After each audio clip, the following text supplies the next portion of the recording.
ang mga kwento ng pag-ibig, kwento ng buhay at kwento ng pag-asa dito sa Barangay Love Stories. Love Stories.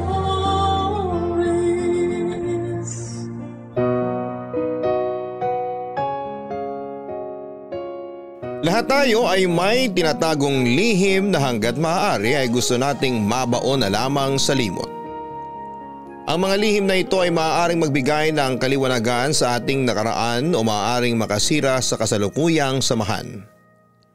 Sa isang relasyon ay nararapat bang ipaalam pa sa iyong kapareha ang iyong sekreto na matagal nang kinalimutan at hinayaan sa nakaraan?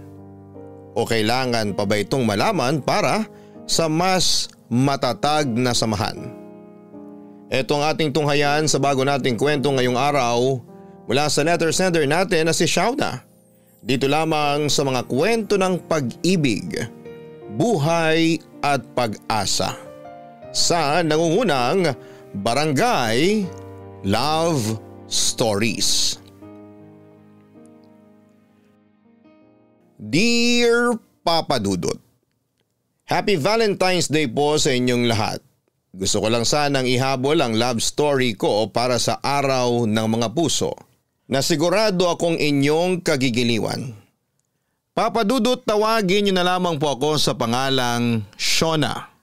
37 years old na at dating hotel receptionist. Nakatira ako sa La Union at sa taong ito ay nakatakda na kaming lumipat sa Canada kasama ang aking unika iha. Bago pa man namin lisanin ang Pilipinas ay nais kong i-share ang kwento ko sa inyo. Bilang avid listener ng Barangay Love Stories, isa ito sa mga mami-miss ko kapag nasa Canada na kami. Kaya hiling ko na sa huling pagkakataon ay kwento ko naman ang mapakinggan ko sa inyong programa. Pangalawa ako sa 3 magkakapatid, Papa Dudut. Lahat kami ay pawang kababaihan kaya naman aware na ako sa kung gaano kahirap pagkatiwalaan ng mga kalalakihan pagdating sa relasyon. Naging saksi kasi ako sa mga sunod-sunod na heartbreaks ng mga kapatid ko noong sinubukan nilang pasukin ang pakikipagrelasyon. Maging ako rin naman. Dumaan na sa ilang heartbreaks at ang mga bagay na yon ang isa sa mga rason kung bakit mas natuto akong pumili ng mga lalaking papapasukin ko sa buhay ko. 3 beses akong nasaktan dahil nagmahal ako ng maling tao. Ang unang heartbreak ko ay noong nasa college ako kung saan ay naging side chick ako ng isang lalaking playboy nang walang kaalam-alam. Pangalawa ay isang office romance na akalain mong straight out of a K-drama. Pero sa huli, for fun lang pala yung nangyaring relasyon namin dahil bored daw yung lalaki sa work. Ang pinakahuli at ang pinakamasakit na sigurong heartbreak ko ay mula sa pangatlo kong boyfriend na minahal at pinagkatiwalaan ko ng sobra. Naghiwalay kami noong nalaman kong may kahati pala ako sa kanya.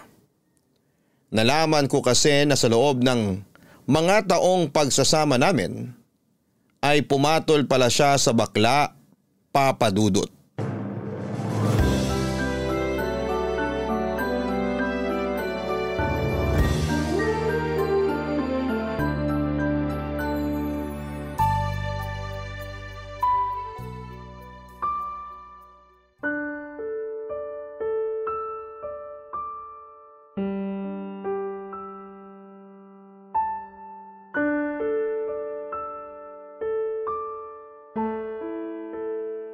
Shauna, okay ka lang?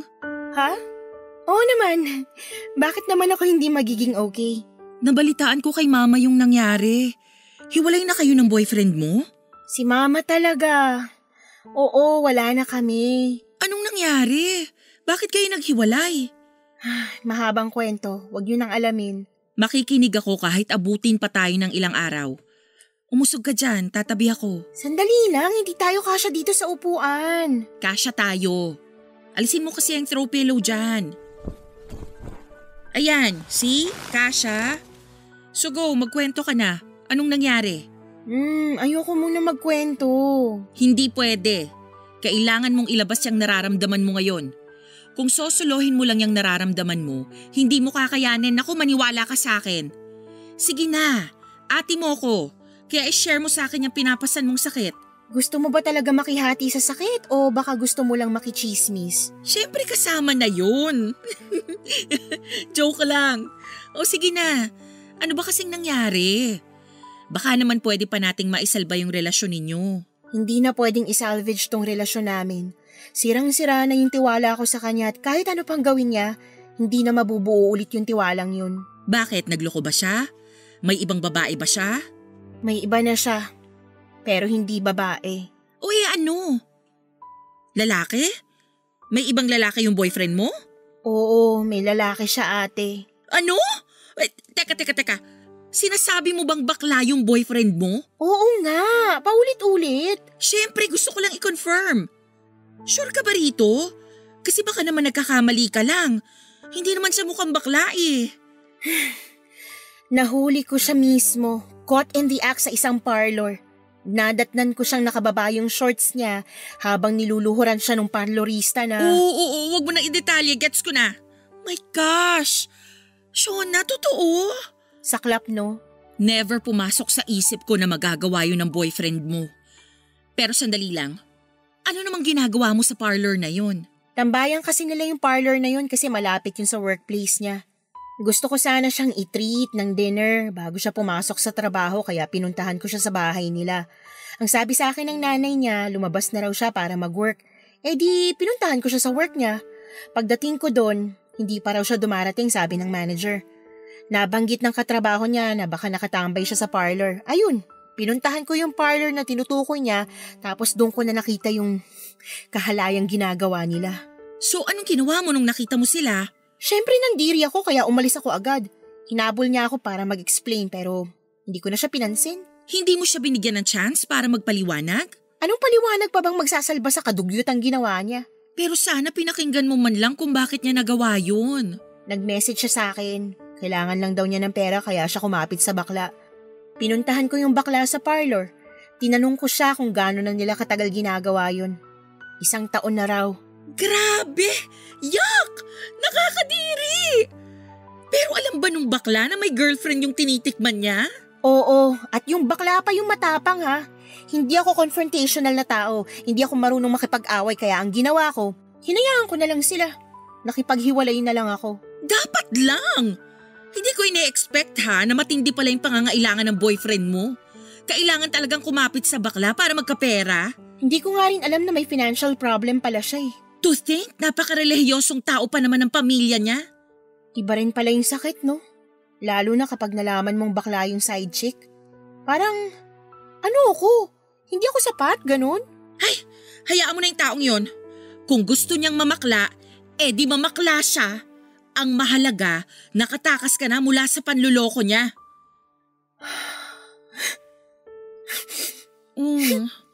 Sige, iyak mo lang yan.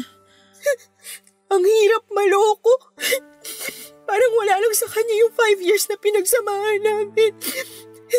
Ganun lang kasimple yun para sa kanya. Kaya niyang sirain yung relasyon namin para lang sa pera. Kung mas mahalaga ang pera para sa kanya kesa sa'yo, hindi kanya deserve. Masakit pero ang mahalaga ngayon, wala nang taong nanluloko sa'yo. Mahirap tanggapin na natapos bigla yung 5 years ng pagsasama nyo. Pero it's for the better, maniwala ka.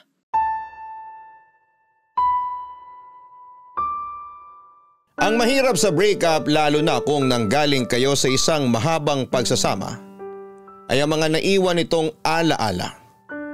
Hindi masakit na hiwalay na kayo, masakit dahil patuloy mong naaalala ang masasayang memories na pinagsamahan ninyong dalawa. Katulad na lamang nung huli kong ex.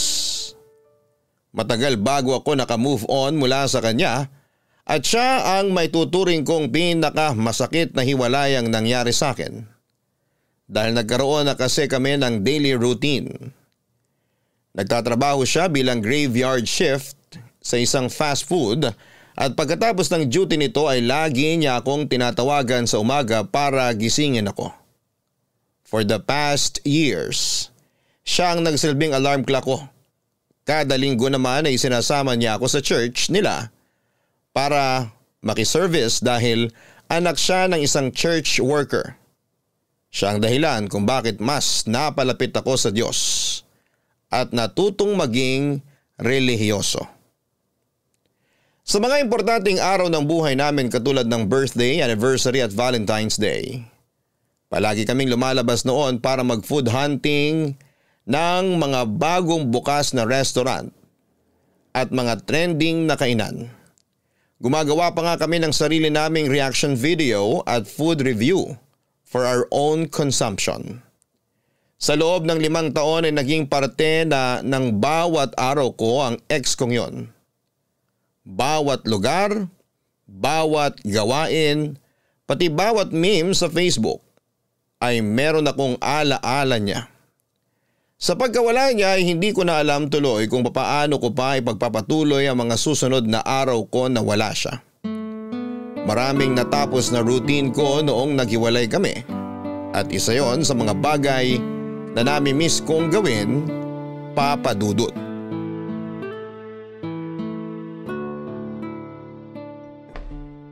Ate, nandito ka ba sa kusina? Shona, sakto, halika rito. Bakit? Maupo ka, may ipapakita ako sa'yo. Ano naman to? Anong gagawin ko dyan sa magazine? Check mo sa page 15. May mga bagong sikat na hairstyle dyan na pwede mong pagpilian. Baka gusto mong magpagupit. Bakit naman ako magpapagupit? Siyempre, broken ka. O hindi ba kapag broken tayong mga babae, ang unang ginagawa natin para ipakita na naka-move on na tayo mula sa past relationship natin ay magpagupit?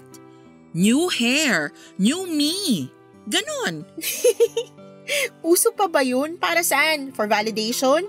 Para lang masabing moved on na ako? Of course, ayaw mo ba? Salamat na lang pero happy and contented na ako sa buhok ko ngayon. Hindi ko babaguhin ang hairstyle ko para sa lalaki, no? Pati ba naman yun, lalaki pa rin ang magiging rason? Magpapagupit ako kung kailan ko gusto. Okay, chill. Suggestion lang naman eh. Pero kung ayaw mo magpagupit, may plan B naman ako. Ano naman yan? Ikaw talaga ate, dami mong pakulo. Supportive ate lang. O, diyan ka lang ha. Kukunin ko lang dito sa microwave yung niluluto ko.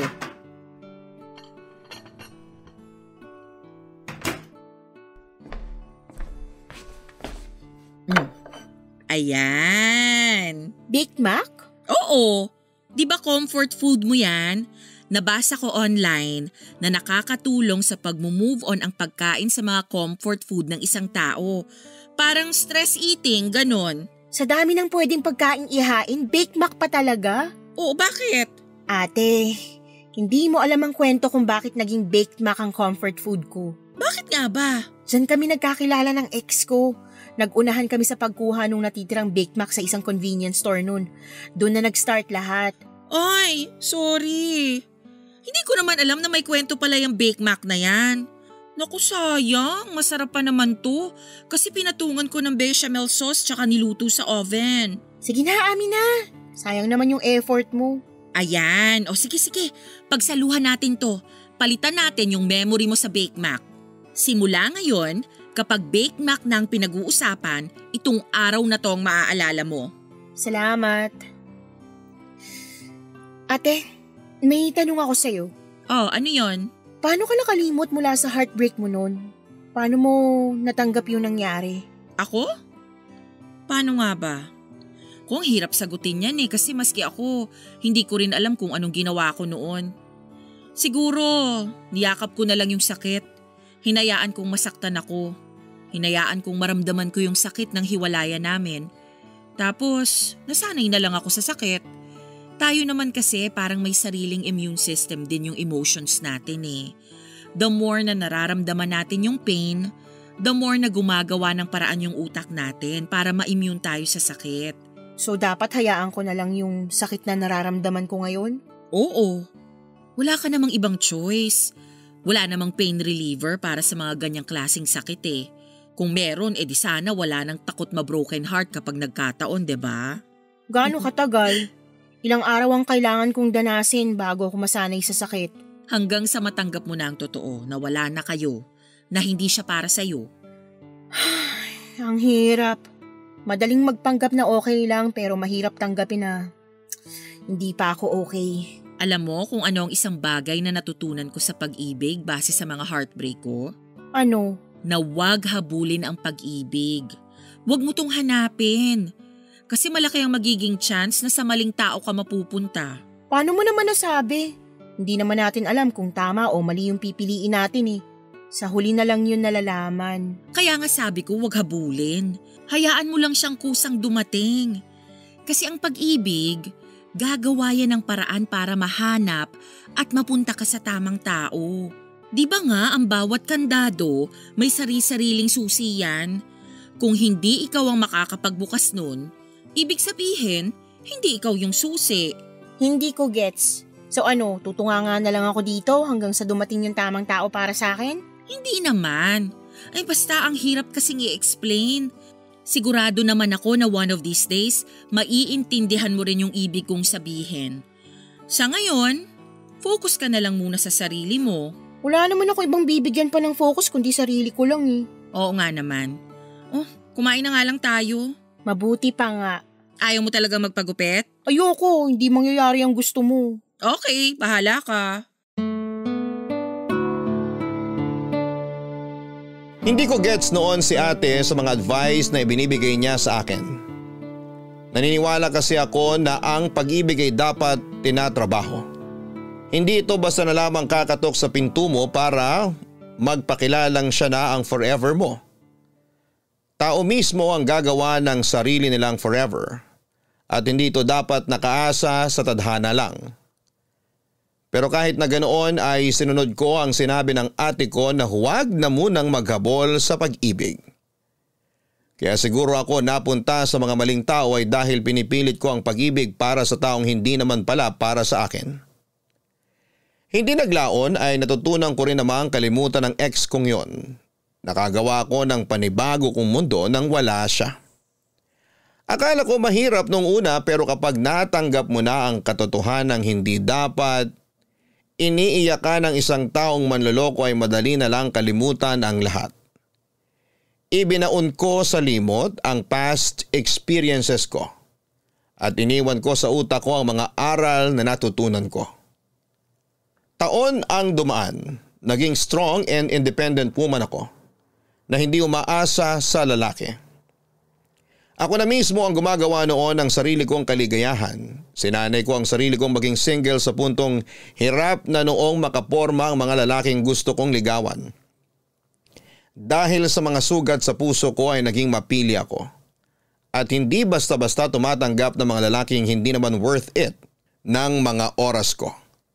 Hanggang sa isang araw, isang lalaki ang dumating sa buhay ko at ang puso ko na matagal nang namamahinga ay muling tumibok para sa isang tao. Luis ang pangalan ng lalaking muling nagpatibok ng aking puso, Papa Dudut. Kung sa mag-ina, may tinatawag na lukso ng dugo, sa akin naman ay parang lukso ng pag-ibig ang nangyari noong nakita ko si Luis, Papa Dudut. Una ko siyang nasilayan sa trabaho ko bilang receptionist sa isang hotel sa San Fernando, La Union. Noong mag-check-in siya doon kasama ang ilang kaibigan. Sa kanya unang nabaling ang tingin ko dahil sa kakaiba nitong tangkad na parang aabot ng mahigit 6 feet. Maputi din siya. Pinakamaputi sa kanilang magkakaibigan. May arm tattoo ito at kahit nakasuot ng cap ay kitang-kita ang chinito features nito sa mukha niya. Aminin ko na unang kita ko pa lamang sa kanya ay attracted na kaagad ako sa kanya pero hanggang attraction lamang yon, Papa Dudut. Never ako nag-assume o nagkaroon ng delusion na magiging close kaming dalawa. Katulad ng ibang guest, hahangaan ko lang sila pero agad ding makakalimutan kapag nag-check out na sila. 5 araw na nagstay ang grupo nila Luis sa La Union matapos silang magbakasyon dahil Holy Week noong time na yon. Sa ikalawang araw ng stay nila ay nagkaroon kami ng interaction ni Luis. Matapos itong mag-request ng housekeeping services sa kwarto nila. Pupunta raw sila sa Ilocos that time at gusto nilang pagkabalik nila ay malinis na ang kwarto nila. Ang unang impression ko kay Luis ay napaka-sweet nitong magsalita. May pagka-feminine gumalaw pero malakas pa rin ang appeal. Hindi ko alam kung bakit sobrang attracted ako sa kanya that time. Pagka-uwi ko sa bahay noong araw na yon ay agad ko siyang hinanap sa social media, Papa Dudut. Oy, Shona. Sino yan? Sino yung tinitingnan mo sa Facebook? Ang talas talaga ng mata mo. Nakita mo pa tong ginagawa ko, nakapatay na nga yung ilaw. Mabilis tong mata ko, lalo na sa mga taong cute. At saka ang laki kaya ng screen ng laptop mo. So sino ba yan? Manliligaw mo? Hindi. Halika rito. Stalk natin profile niya. Sino nga? In fairness, ang pogi ha. Pogi, no? Guest namin sa hotel. Akala kong artista nung una eh. Hindi siya artista? Ang kinis ng mukha, oh. Hindi. Sinearch ko yung pangalan niya online pero walang lumabas na kung ano tungkol sa kanya. Kung artista to, dapat marami ng post sa social media tungkol sa kanya. At paano mo naman nalaman ang pangalan niya? Hello! Hotel receptionist ako. Ako nag-check ng ID niya nung nag-check-in sila. Ay, kaloka ka! Hindi ba bawal yun? For personal consumption lang naman, hindi ko naman ipagkakalat yung info niya. Iba ka rin gumalaw, no? Na-add mo na ba siya? Hindi pa. Nahihiya ako eh. Uy, bakit naman? Add mo na, dali! Ayoko. Tingnan mo nga, mukhang burgis. Burgis? Oo. In short, anak mayaman. Tamo, branded ang mga damit. Tapos, kung saan-saan na nakapasyal. Masyado siyang mataas para sa akin. Kutis pa lang. Halata na yung langit lupa naming pagitan. Ia-add mo lang naman kung saan na nakarating yung pag-iisip mo. Paano mo naman nasabing burgis yan? Patingin nga. Tingnan mo to. Check mo kung saan siya kumakain. Hindi ba mahal tong steakhouse na to? Tingnan mo. Trip lang niyang kumain doon. Ay, oo nga. Sinilip ko one time yung menu nila dyan. Grabe, nalula ako sa sobrang mahal na mga pagkain. Isang subo mo, isang sahuran agad ang nawala. So sabihin mo ngayon hindi yan rich kid? Well, kung sa bagay, sa mukha pa lang, halata namang yayamanin tong lalaking to. Paanong itsura niya sa personal? Pareho lang din ba sa pictures? Mas cute siya sa personal. Maliit yung ulo tapos matangkad. Pero kung ako sa'yo, huwag mo na tong pangarapin. Parang malabo kayong magkaroon ng chance oh. Kahit nga sa imagination, baka mahirapan pa kayo. Sira! Hindi ko naman yung pinapangarap. Na-curious lang ako sa kanya, kaya ako napastok. Pero aminin mo, umaasa ka no? Kung makapagsalita, ikaw din naman napogian sa kanya eh. Napugian lang pero hindi naman ako naging delulo agad. Ako rin naman. Asus, kunwari ka pa. Tingnan mo, may aso rin siya. Hoy, wag mong iniiba yung topic. Sinabi ko lang na may aso siya. Kita mo, pati aso yayamanin ng itsura. Pero alam mo kung sino pa yung mga mapost sa social media? Sila yung karaniwang maraming issues sa buhay. Bakit naman? Kasi ang mga mayayaman, hindi nila kailangang ipagkalat na mayaman sila. Hindi ma-post yung mga taong madatong talaga. Karamihan sa mga naglipa ng rich kid dyan sa Facebook, mga social climber lang yan. Kailangan nilang mag-post for validation para ma-feed yung delusion nila na mayaman sila. Hindi naman siguro ganun si Luis. Parang legit naman na mayaman siya kasi sa pananalita pa lang, alam mong may kaya na eh. Paano ba magsalita? Konyo? Medyo. Oo, ganyan yung mga feeling rich. Pero puro lubog pala sa utang. Hindi naman yung typical na konyo na katulad sa mga palabas sa TV. Nagtatagalog din naman siya pero may mga English words lang na naisisingit. Talagang nangangatwiran ka pa para sa kanya ha? Lakas yata ng tama mo sa kanya. Sinasabi ko lang naman kung ano yung na-experience ko. Pero in fair, kung bet mo siya, go ako. Hindi naman kita pipigilan. Basta alalahanin mo lang yung sinabi ko. Huwag maghabol. Hindi ka aso. Oo na, as if naman may chance kami. Malay mo naman. Hindi naman nabago yung rich man, poor woman love story eh. Nangyayari din naman yun sa totoong buhay. Ano, add ko na ba? Kasasabi lang na huwag maghabol eh. Hindi naman yun paghahabol. Paano kami magkakakilala kung hindi ko siya i-add? Destiny will provide a way. Maghintay ka lang. 5 days lang talaga sila rito at nangangalahati na sila. Paubos na yung time ko. Bahala ka. Basta sinabihan na kita. Tuwing naka-duty ako ay para akong tagahanga noon na laging nakaabang sa lobby ng hotel at umaasang makikita ko ulit si Luis. Nakabantay din ako sa telepono dahil baka bigla siyang tumawag para mag-request ng kung anuman ang kailangan nila. Nag-overtime pa nga ako noon sa trabaho para lang maabangan ko ang grupo nila. Kaso nga lang sa mga sumunod na araw ay hindi ko na ulit nakita pa ang anino nito. Lagi kasi siyang nasa labas kasama ang mga kaibigan nito at saka na lamang sila umuuwi sa hotel kapag gabi na para matulog, maligo at magpahinga. Naintindihan ko naman yon dahil nasa La Union sila para mag-relax at mamasyal. Hindi para mamalagi sa hotel nila.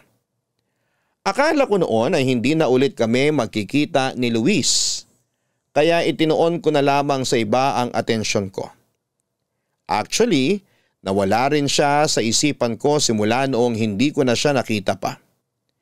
Isa pa ay hectic noon ang schedule namin dahil nga sa pagdagsa ng mga turista gawa ng Holy Week.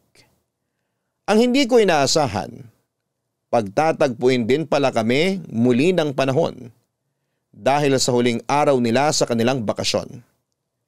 Pauwi na ako sa trabaho ko noon at inaantay si Ate Cindy para sunduin ako. Noong nagkita ulit kami ni Luis. Umuulan noon at wala akong maparang tricycle na masasakyan kaya nagpasundo ako kay Ate Cindy. Habang nanonood ako ng video sa phone ko, isang grupo na magkakaibigan ang dumating. Napalingon ako sa kanila dahil medyo maingay sila.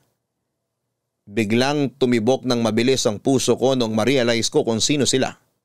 Sila ang mga kaibigan ni Luis, Papa Dudut.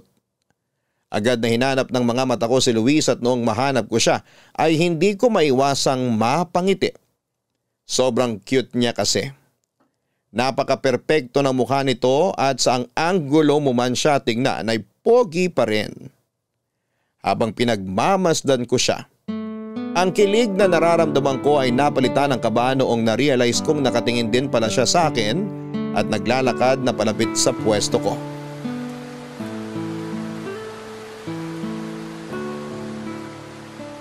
Miss, pwede ba mag-smoke dito? Ha? Yes. Oh, pwede. Pwede ka mag-smoke dito. Thanks. Wait pala. Doon ka na lang po siguro sa gilid, sir. Baka mapagalitan tayo ng guard kapag nakita ka niya. Nandito kasi tayo sa may entrance. Okay, sorry. Pwede na ba ako dun banda? Dito na lang po kayo. May alam akong spot na tago. Okay. Sunod po kayo sa akin. Malayo ba? Hindi naman po. Dito lang po sa may gilid. Kahit dito na po, pwede na. May mga halaman naman dyan eh. Hindi ka na makikita. Wala ba kayong smoking area? Wala po eh. Minsan nga, dyan na lang sa gilid-gilid naninigarilyo yung iba. Naiwan po yata kayo ng mga kaibigan nyo. Pumasok na sila. It's alright. Nagpaalam naman ako sa kanila na mag-smoke lang ako saglit. Kailangan ko to kasi napagod ako sa pinuntahan namin eh. Mukhang marami po kayo napasyalan ngayon ah. Yes, nag-grape picking kami sa may Bewang? Hindi ko na maalala yung pangalan ng lugar. Sa Bawang. Opo, maraming grape farm doon. Sakto in season ng grapes ngayon. Yeah, kaso not my cup of tea. Kung ako yung masusunod, mas gusto ko mag-chill na lang sa tabi ng dagat. Ay, sana. Sa San Juan na lang kayo nagpunta. Pwede pa kayo mag-surfing doon. Yeah, dun yung unang pinuntahan namin nung first day namin dito. Kaso yung ibang friends ko gustong libutin tong buong La Union. No choice naman ako kasi iisa lang yung ride namin. Sa bagay. Mahirap nga rin namang magsulo, lalo na kung iba yung gustong gawin ng majority ng group. I know. Kaya nga mas gusto ko talaga mag-solo na lang kapag namamasyal ako. I can do whatever I want kapag mag-isa lang ako eh. Pero hindi ba malungkot kapag mag-isa ka lang na nagta-travel? Hindi naman. Kung nasanay ka na mapag-isa, hindi yun issue. Actually, mas na-enjoy ko nga yung travels ko kapag mag-isa lang ako. Walang inaantay, walang kahati sa decisions, etc. Pwede kong gawin lahat ng gusto kong gawin whenever I'm alone. May point nga naman. Pero ako kasi, masanay ako na may kasama ako lalo na't bopols ako pagdating sa mga direksyon. May mga online maps naman. Sa panahon ngayon, mahirap nang maligaw. Tsaka kapag traveler ka, madali lang maghanap ng lugar kapag marunong ka makipag-usap sa locals. Ayun yung problema. May social anxiety ako minsan eh. Talaga?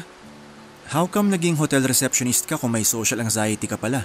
Nasanay na lang din. Tsaka hindi naman to yung original na buhay na gusto ko sana eh. Ito lang yung available na trabaho noon kaya ito yung pinasok ko. Hindi nga related sa hotel industry yung course na tinapos ko eh.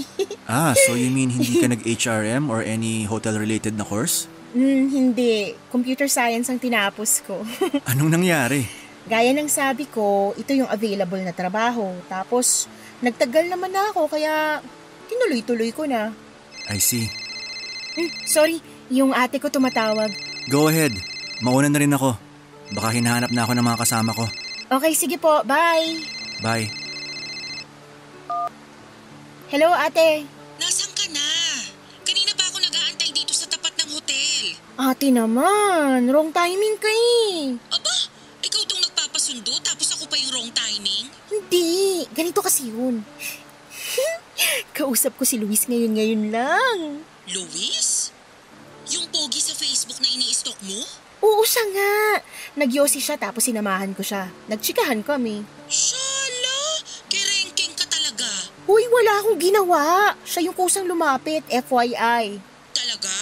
O ano namang pinag-usapan nyo? Basta, kwento ko sa'yo mamaya. Sandali lang, pupunta na ako dyan. Antayin mo ako. Dalian mo, gutom na ako.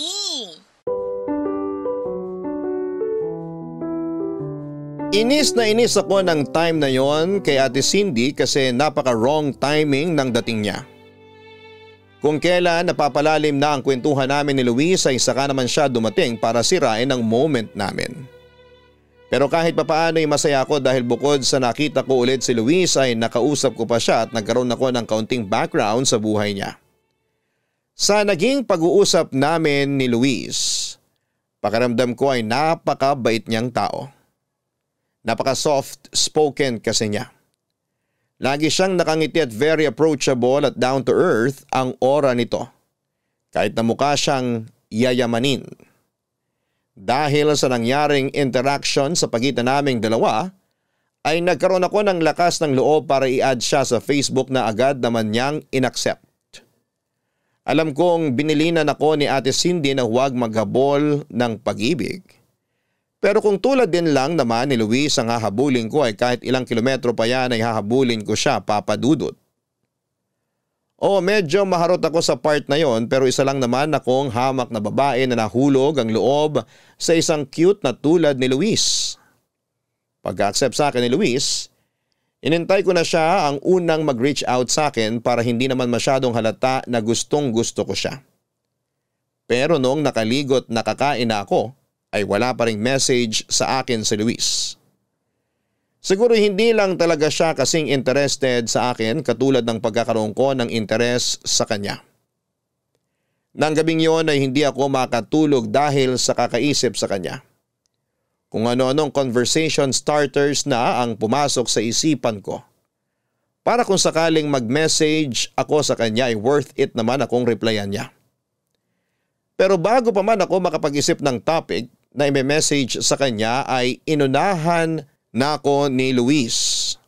Halos magtatalon ako sa tuwa noong nakita ko ang notification sa phone ko kasama ang mensahe nitong hi.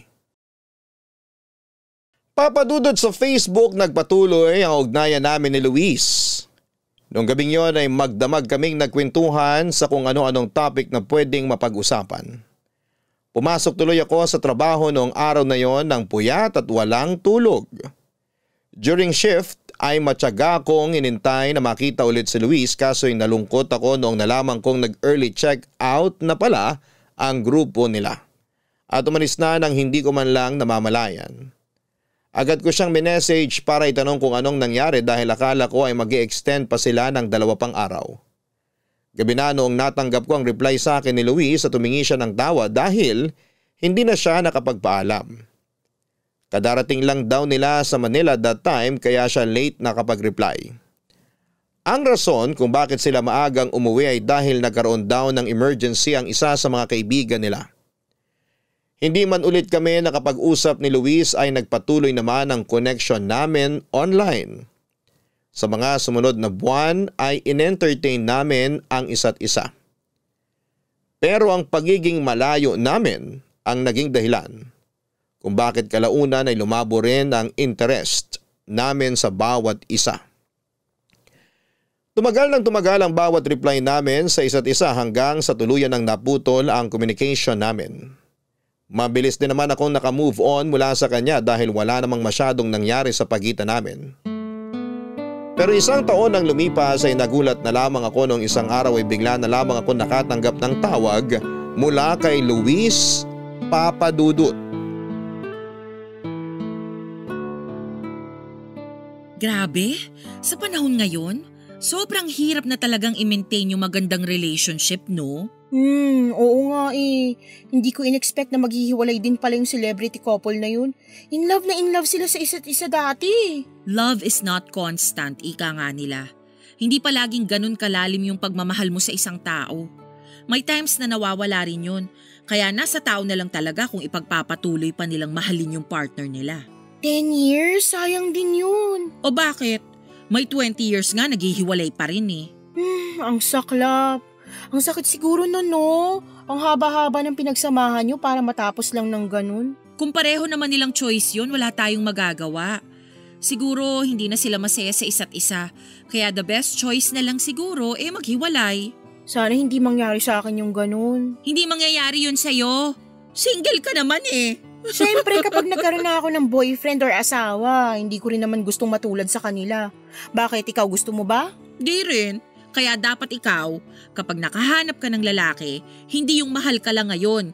Dapat siguraduhin mong mamahalin ka niya araw-araw. Saan ba makakahanap ng ganong lalaki? Ewan ko, swertihan na lang talaga. Oh my gosh! Oh my gosh! Oh my gosh! Oh, bakit? May tumatawag sa akin! Oh, alam ko, narinig ko nga. First time makareceive ng tawag? Grabe ka naman makareact. Teka lang! Okay. Sino ba kasi yan? Si Luis! Sinong Luis? Basta! Tagal na namin hindi nagkakausap nito eh. Bakit kaya siya tumatawag? Luis? Wala akong maalalang… Shh! Sasagutin ko na siya. Huwag ka na muna maingay dyan. Hello? Luis? Hello, good evening, Shauna. Kumusta ka na? Okay naman ako. Bakit ka napatawag? Nasa work ka ba ngayon? Wala, nasa bahay ako. Day off ko ngayon eh. Bakit mo natanong? Nandito ako ngayon sa hotel kung saan ka nag-work. Teka, nandito ka sa La Union ngayon? Oo, kararating ko lang. Biglaan lang. Hindi kami natuloy sa Baguio ng mga friends ko. Kaya naisip ko na dumiretso na lang dito sa La Union. Oh, I see. Kaso may problema ako eh. Ano yun? Anong problema? Fully booked na raw yung hotel nyo.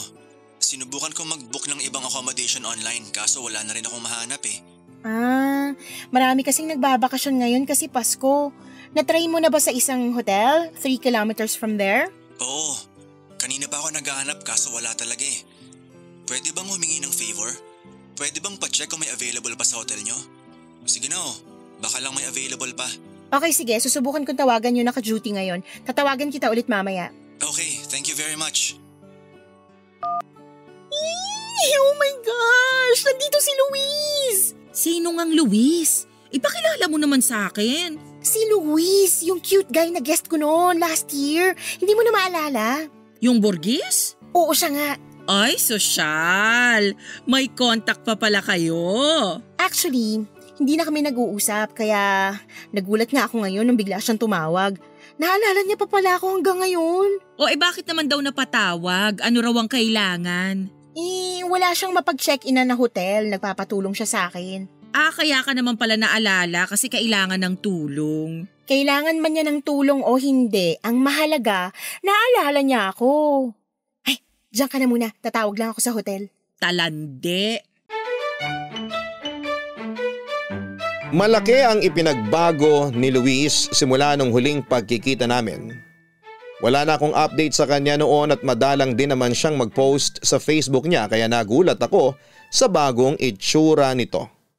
Kung noon ay very soft boy ang itsura nito, Noong time na magkita kami ulit ay rugged look na siya.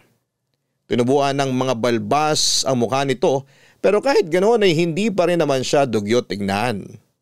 Malinis pa rin ang dating nito at sa katunayan ay mas nakadagdag pa ng apilyon para sa kanya. Mas lumaki din ang katawan nito na halatang hinulma sa gym. Sa mahigit 1 taon na hindi ko siya nakita ay napakalaki na kaagad ng ipinagbago niya. Kumpara na kung ano noon ay ganun pa rin hanggang noong time na yon. Papadudot dahil Pasko ay maraming bakasyonista sa La Union noong panahong yon. Kaya kahit na anong pakiusap ko sa management ay wala talagang available room sa hotel namin. Ang ginawa ko ay ginamit ko na lamang ang connection ko para ihanap siya ng matutuluyan.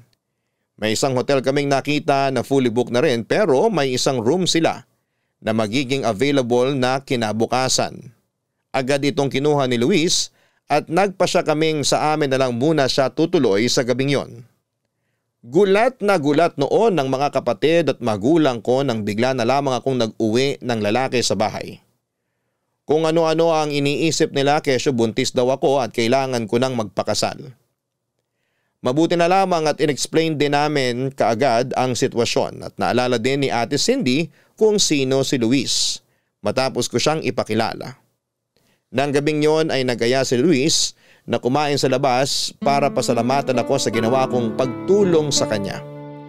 Pagkatapos namin kumain ay nagpunta kami sa tabing dagat para magpahangin.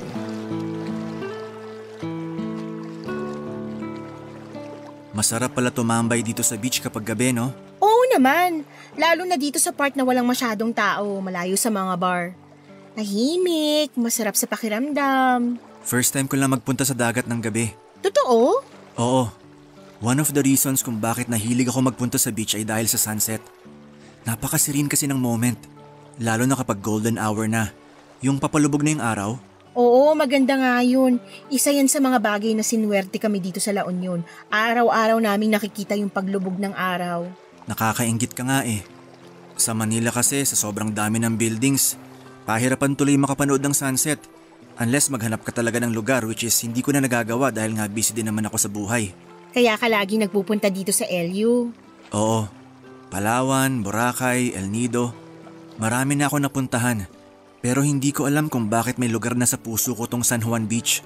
Siguro dahil marami na rin akong memory sa lugar na to. Ako? Ito pa lang yung beach na napuntahan ko. Talaga? Oo, maliban na lang sa 100 Islands nung 3 years old pa lang ako. Hindi ka pa ba nakakalabas ng La Union? Nakalabas na. Marami na rin naman ako napasyalang lugar pero kapag namamasyal kasi ako, nagpupunta ako sa mga lugar na hindi ko pa naranasan o hindi ko araw-araw na nakikita. Sanay na ako sa bundok at dagat dito sa LU eh. Ba't pa ako lalabas para lang mamundok o magpunta ulit sa dagat, diba? Oo nga naman. Alam mo kung bakit mas na-appreciate kong dagat kapag gabi? Bakit? Kung gusto mong dagat dahil sa sunset, ako naman, gusto ko ang dagat dahil sa mga bituin. Bituin? Bakit naman? Nakikita mo naman yung bituin kahit nasan ka eh. Kahit wala ka sa dagat. Oo, pero sa lala ng light pollution ngayon, mahirap ng pagmasdan ng kalangitan. Pero dito sa dagat, wala masyadong ilaw. Maliwanag ang langit kaya nagsashine lahat ng stars. Katulad na lang ngayon, oh. Ang sarap mahiga sa malamig na buhangin habang nakatingala. Mika, subukan mo. Higa ka rin. Dito mismo? Oo, bakit naman hindi? Malinis naman tong buhangin eh. Lika, try mong humiga. Tingnan mo, masarap sa pakiramdam. Okay. Anong pakiramdam? Wow. Sabi sa'yo eh. Bigla ko tuloy na miss yung family ko. May core memory ako ng ganito eh. Nakikita mo yung 3 magkakatabing stars doon? Saan? Diyan sa may right side mo. Ah, oo, nakikita ko na. Yan yung Orion's Belt. Favorite star ko yan eh kasi it reminds me of my family. Yan yung last memory ko with them nung buo pa kami. Bakit? Nasaan ba sila ngayon? Yung mother ko nasa Canada. May sarili na siyang family doon. Yung father ko naman, may sarili na ring pamilya. I think nasa Cebu sila ngayon. Ah, so mag-isa ka na lang ngayon? Kasama ko yung brother ko. May contact pa rin naman kami kay mama. Actually, plan niya kaming kunin sa Canada one of these days. Doon na kayo titira? Oo, pero hindi pa sa ngayon. Marami pa akong gustong gawin dito eh. Tulad naman ng ano? Basta, marami pa. Di pa ako ready na iwan tong Pilipinas. Lalo na tong La Union. Baka gusto mo mag-extend ka ng stay mo rito. Ako magiging tour guide mo para masulit mo yung bakasyon mo. Talaga? Oo naman. Kung gusto mo nga, dito ka na rin mag-celebrate ng Christmas eh. Actually, magandang idea nga yan. Pwede ako mag-extend until Christmas. Total, naka-leave naman ako sa work ko ngayon. Kapag nag-extend ka, iuwi kita sa bahay. Doon ka magpapasko sa amin. Sige, deal. Mag-extend ako rito. Ang bilis mo namang mag-decide.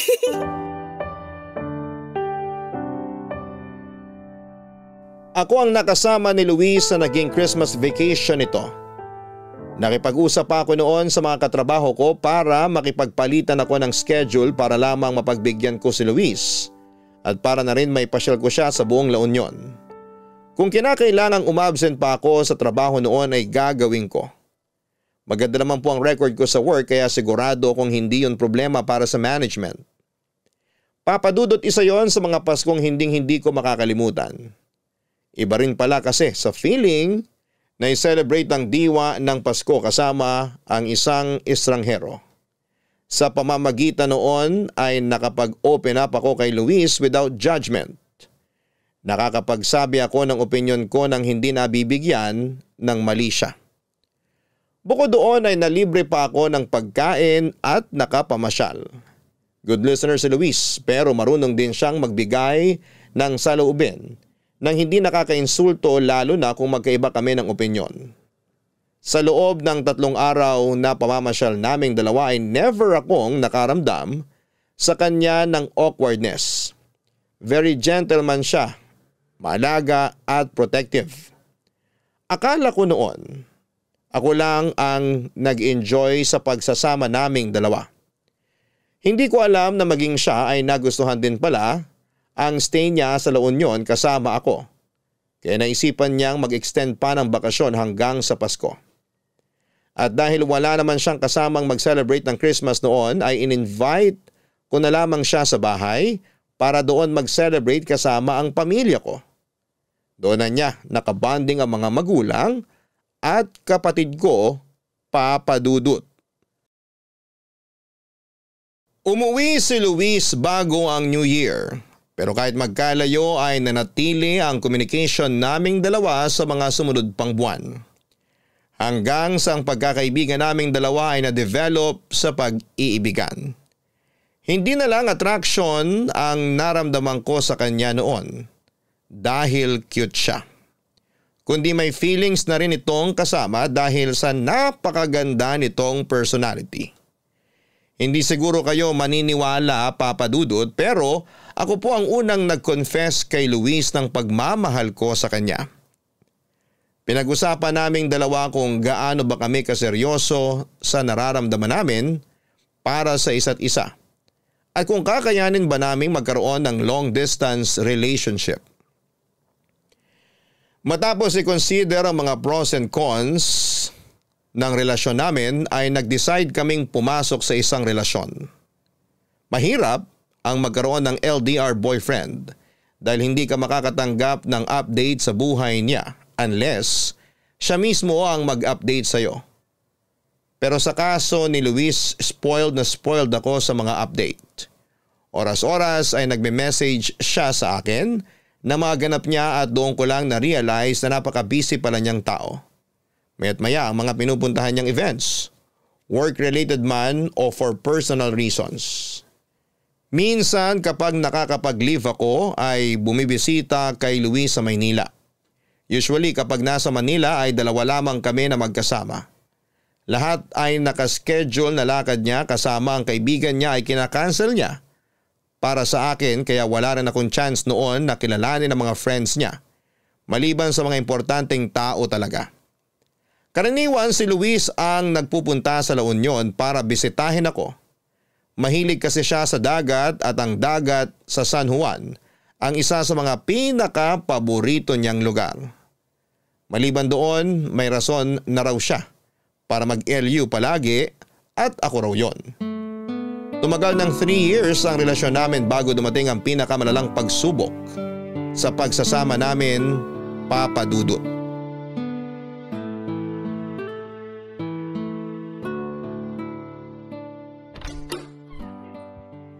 Shona! Sa wakas nang uwi ka na! Kanina pa kita hinihintay. Hindi ka man lang nag-reply sa mga message ko. But empty yung phone eh. Naiwan ko yung power bank ko kaninang umaga. Bakit? Ano bang meron? Huwag kang magugulat sa ipapakita ko sa'yo ha.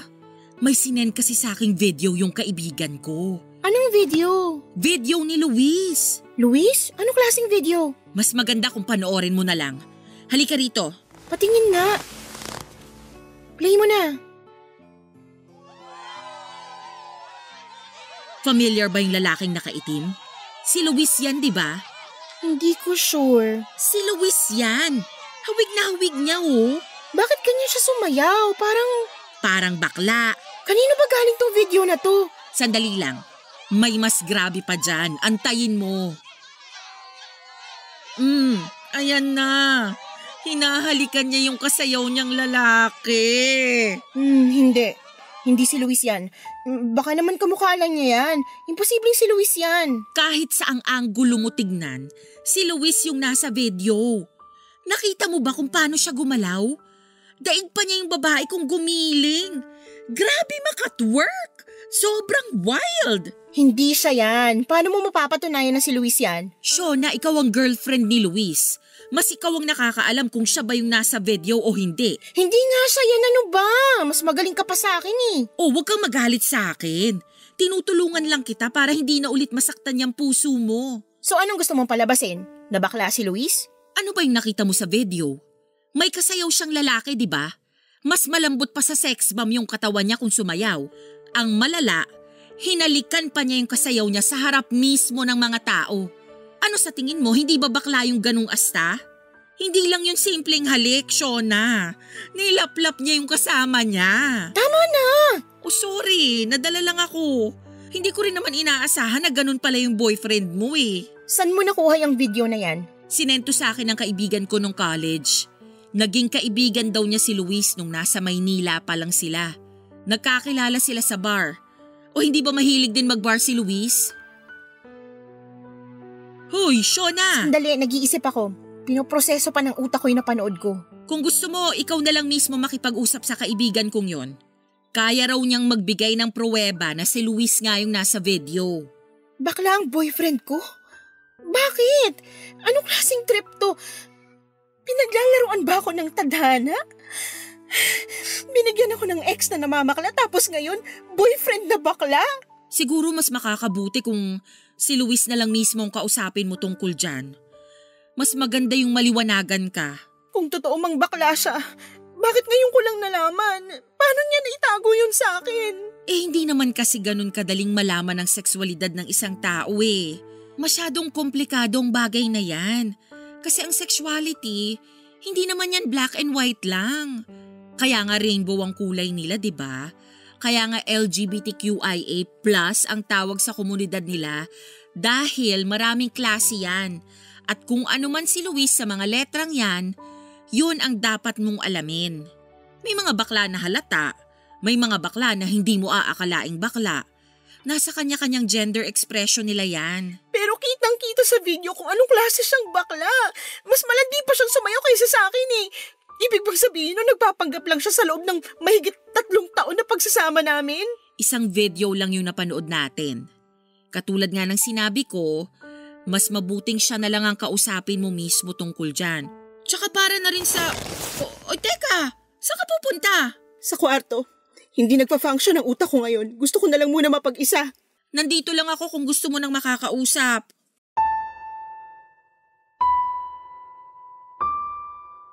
Hindi ako naniwala, Papa Dudut, na si Luis ang nasa video. In denial ako pero deep inside alam ko na si Luis ngayon. Sa mahigit 3 taon na pagsasama naming dalawa, memoryado ko na ang pangangatawan nito kahit na nakatalikod pa siya. Nakita ko rin ang vintage na relo na suot nito na regalo pa raw sa kanya ng kanyang ama.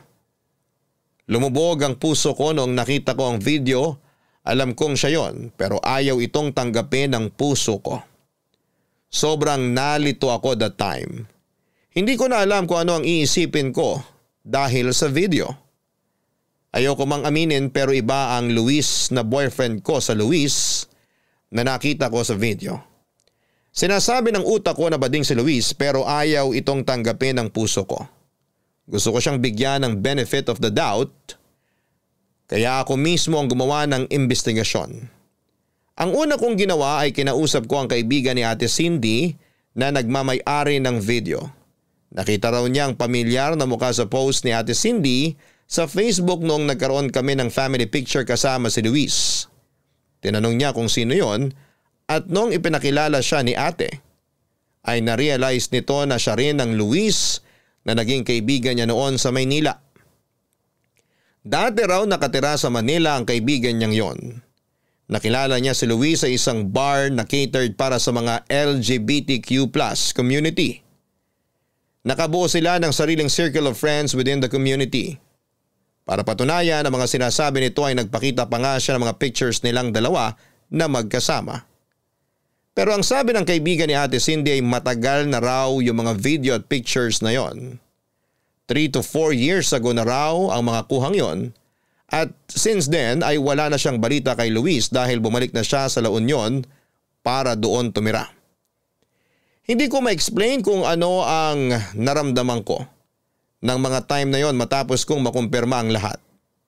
Sobrang nag-overthink ako ng malala sa puntong wala na akong ibang ginawa kundi ang umiyak. Isinend ko kay Luis ang pictures at videos na galing sa kaibigan ni ate. Saka ko pinatay ang phone ko. Barangay Nang Love gabing yun Stories. ay nakatulog Barangay ako na Love basa Stories. ng luha ang unan ko.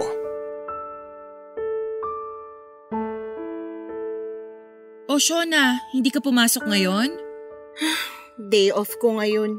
Oo nga pala. Kumusta ka na? Sabay-sabay Nag-usap na nating ba kayo ni pakinggan Luis? ang iyong Hindi kwento pa, ng pero pag-ibig, sinabi ko na sa kanya na buhay alam at ko ng totoo. pag-asa. Ipadala Sinend lang ko sa sa kanya yung video at barangay mga love picture na stories pinadala sa at akin ng yahoo.com. Anong sabi niya? Nagustuhan alam. ng iyong napakinggan? Pagkatapos Ituloy yan i-send ko via sa kanya live kagabi, stream sa nag-off ako ng phone. Hanggang ngayon hindi ko pa rin binubuksan www.gmanet.work.com/radio. yung phone ko. Kaya naman pala message siya ng message sa akin kagabi pa eh. Nag-message siya sa'yo? Oo, pero hindi ko sinin yung mga message niya. Tumawag din siya pero hindi ko sinagot. Naisip ko na mas mabuting wag na akong makisali sa gulo ninyo. Problema niyo tong dalawa kaya labas na ako rito. Mas mabuti pa nga. Nag-message din siya kanya nanay at tatay. Sinabihan ko sila na may konting pagtatalo lang kami kaya wag na lang nilang pansinin yun. Hindi mo pa ba i-check kung ano yung paliwanag niya? Sure ako nag-aalala na yun sa'yo. Ayoko pa. Natatakot ako sa maaaring sagot niya eh. Paano kung totoo nga na bakla siya? Kung bakla man siya, hindi mo ba siya matatanggap? Bakla siya? Paano siya magmamahal ng isang babae? Hindi natin alam kung anong nilalaman ng puso niya. E paano kung totoo naman pala na mahal ka niya kahit na bakla siya? May mga bakla kaya rin magmahal ng babae ah. Hindi ko alam. Hindi pa ako ready na malaman ng totoo. Shona, Luis, anong ginagawa mo rito? Kailan ka pa dumating? kaninang umaga lang, nung na-receive ko yung message mo tapos hindi na kita makontakt, bumiyahe agad ako papunta rito sa La Union. Naisip ko na mas magandang pag-usapan natin to ng personal. Maiwan ko na muna kayong dalawa para makapag-usap kayo ng masinsinan. Thank you. Hindi mo sinasagot yung tawag ko. Nakapatay yung phone ko. Hindi ko alam kung ano isasagot ko sa'yo kung sakali mang totoo yung nasa video. Totoo yon. Ako nga yung nasa video at pictures na sinend mo sa akin kagabi. So bakla ka nga? I consider myself as pansexual.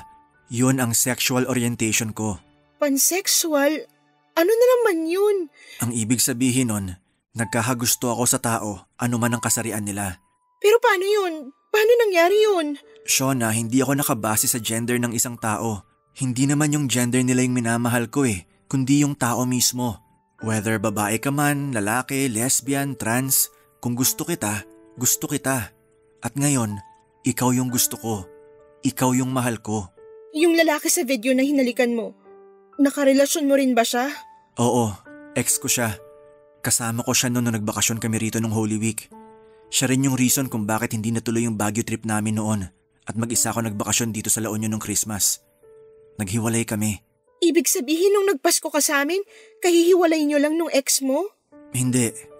Siguro 4-5 months na kaming hiwalay that time. Kung iniisip mo man na ginawa kitang rebound noon, hindi yun yung kaso. Naka-move on na ako sa kanya bago pa man tayo naging close. Shona, alam kong pinagdududahan mo ako ngayon at naiintindihan ko kung bakit.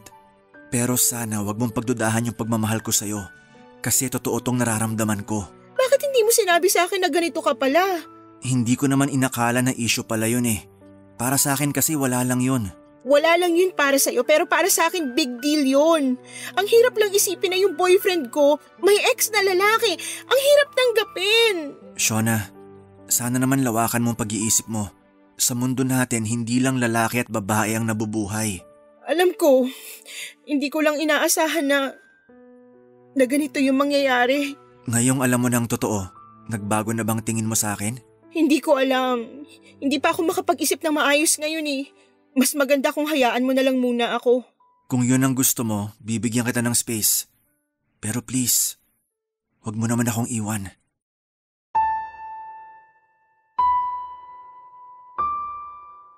Bumalik sa Maynila si Luis nang hindi naaayos ang pagkakaintindihan naming dalawa. Hirap pa akong tanggapin noon ang katotohanan na bakla ang boyfriend ko. Gusto man niyang magstay pa noon sa La Union noon, ay kinakailangan niyang bumalik kaagad dahil sa trabaho niya. Ganon pa man kahit galit ako sa kanya, ay hindi tumigil si Luis sa pagpapaliwanag ng side niya. Sinuyo niya ako ng sinuyo at mas lalo niyang pinatunayan sa akin sa mga sumunod na linggo ang pagmamahal niya para sa akin. Oo, Papa Dudut, galit ako sa kanya dahil itinago niya mula sa akin ang totoo pero sa kabila ng galit kong yon, ay nanatili pa rin ang pagmamahal ko kay Luis. Hindi nagtagal ay unti-unti ko rin namang natanggap ang katotohanan. Bakla si Luis at mahal ko siya kahit na ganon man ang kasarian niya. Tanggap ko ito dahil gano'n naman talaga ang pag-ibig. Hindi ito namimili ng itsura, estado, edad at kasarian. Ang importante ay pareho naming mahal at ginagalang ang isa't isa. Nagpatuloy ang relasyon naming dalawa ni Luis. Pagsapit ng 4th anniversary namin ay kinailangan na noon nilang mag-migrate sa Canada kasama ang kapatid nito. Bago siya umalis ay nagpakasal kaming dalawa at nangako siya sa akin na pagdating ng panahon ay kukunin din niya ako sa Canada. Papa Dudut, ibang LDR na pareho kayong nasa Pinas kesa sa LDR na nasa magkaiba kayong bansa. Mas mahirap ito kesa sa naunang pagsasama namin pero kahit na ganoon, ay siniguro ni Luis na never magkakaroon ng puwang sa isipan ko ang pag-aalala at pag-overthink. Once every other year ay ginagawa ni Luis ang lahat para makauwi sa Pinas para bisitahin ako hanggang sa nagkaroon kami ng isang anak. Ngayong taong ito ay nakatakda na rin kaming umalis ng Pinas para tumira sa Canada kasama ang asawa ko, Papa Dudut.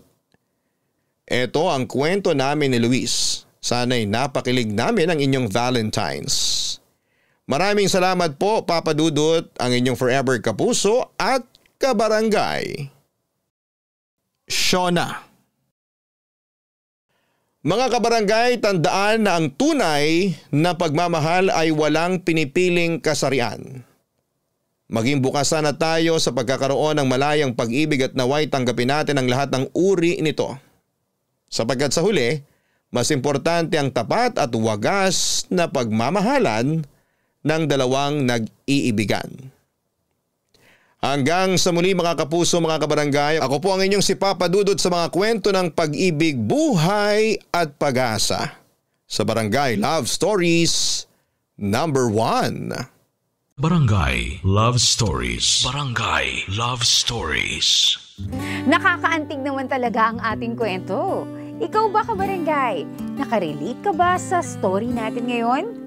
Kwentuhan naman tayo dito sa comment section. Sabay-sabay nating pakinggan ang iyong kwento ng pag-ibig, buhay at pag-asa. Ipadala lang sa barangaylovestories@yahoo.com. Nagustuhan ng iyong napakinggan? Ituloy yan via live stream sa www.gmanetwork.com/radio.